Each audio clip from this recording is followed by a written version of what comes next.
មិត្តស្រីត្រូវយល់ដឹងថាបើមានស្នេហាត្រូវស្មោះនឹងគ្នា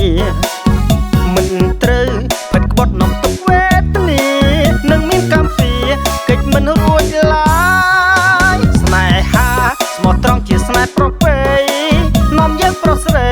ឲ្យដើរដល់ត្រើយអ្នកមានស្នេហាមិនត្រូវភ្លេចឡើយក្រែពុកខ្នល់ខ្នាយពេលរួមរស្នានេះជាសារមួយប្រាប់ទៅយុវវ័យត្រូវស្មោះភក្តីត្រូវចេះថ្នមថែ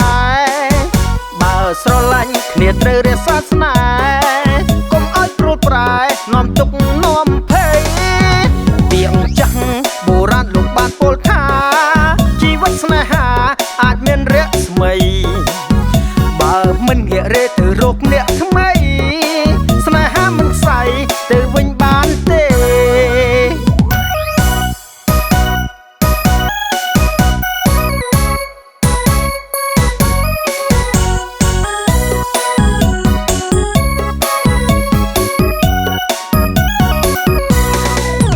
មិត្តប្រុស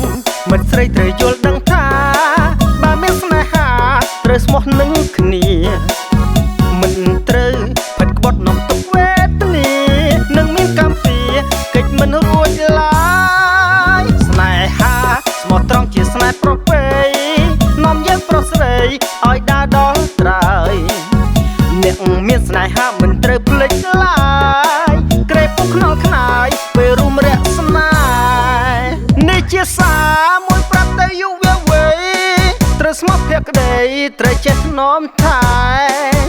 បើស្រឡាញ់គ្នាត្រូវរក្សាស្នេហ៍